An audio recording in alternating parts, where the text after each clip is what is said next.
What's going on? Now look. Look.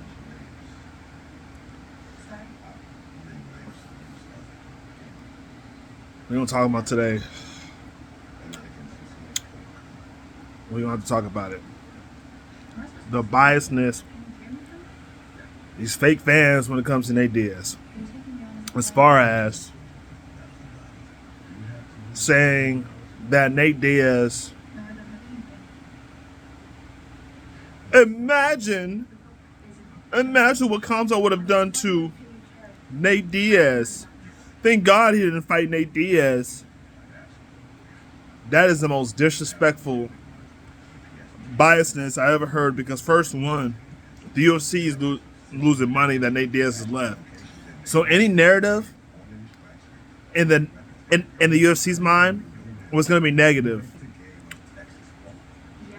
If he knocked out Tony Ferguson that night at UFC 279, they would have been like, oh man, well, he knocked him out, but it's not the same Tony. He knocked him out, but Nate Diaz is old anyway. Any narrative would have went against Nate Diaz that night from the UFC, because the UFC is losing their asset, guys. But not only that, some of the fans is also combined together and say, oh, if Khamzat did that to Kevin Holland, then imagine what he do to Nate Diaz. Well, first of all, you can't imagine that, because they're two different fights. First of all, Nate Diaz has better cardio, 5 rounds, right? Second, Nate Diaz is a dangerous jiu-jitsu artist and actually is probably better at submissions than Nate Diaz is. Okay? So, like, this narrative that it would have been the same fight, no. Because Khamzat might have not been able to get on top. And you think he's going to get darts-choted? Come on, man. Let's be real here. Let's be real here, not casuals, okay? You guys are trying to justify Khamzat's situation to act like it was a blessing for Nate Diaz. No, he should have made weight. It was supposed to be an easy legacy fight, so why did he make weight? Because he was stressed out. He didn't like the pressure. That's what happened. And he's a weight bully. Those 3 things right there is why he didn't make weight. It was too much pressure for him. So in a championship fight, is he going to do the same thing and miss weight? Most likely. And then you post the videos. That's the thing that's unforgivable. And Dana White, if he's a real one, he's going to push his butt to middleweight permanently. Was when he made that video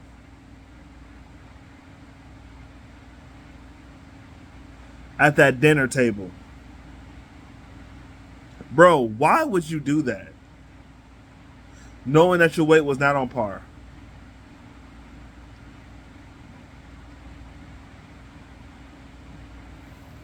I lost all respect.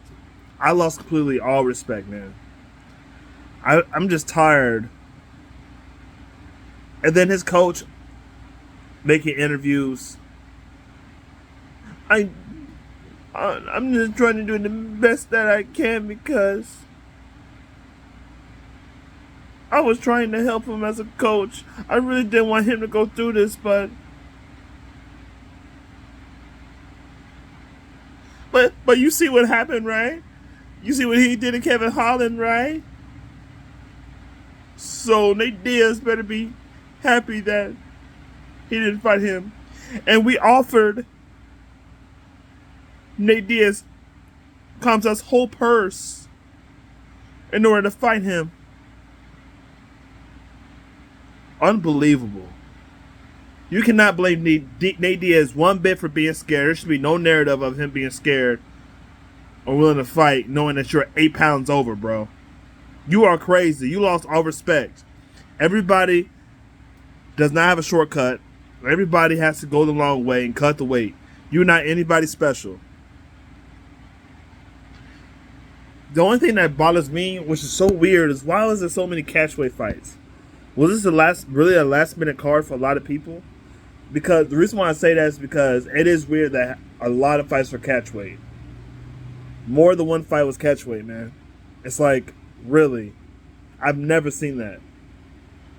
It almost seemed like this card was do whatever you want card, which is kind of alarming. What if the UFC really thought that Nate Diaz wasn't going to show up to the fight? So they're like, man, just show up to whatever weight. I'll pay you. I feel like that's where it went to because it don't make no sense. It really don't.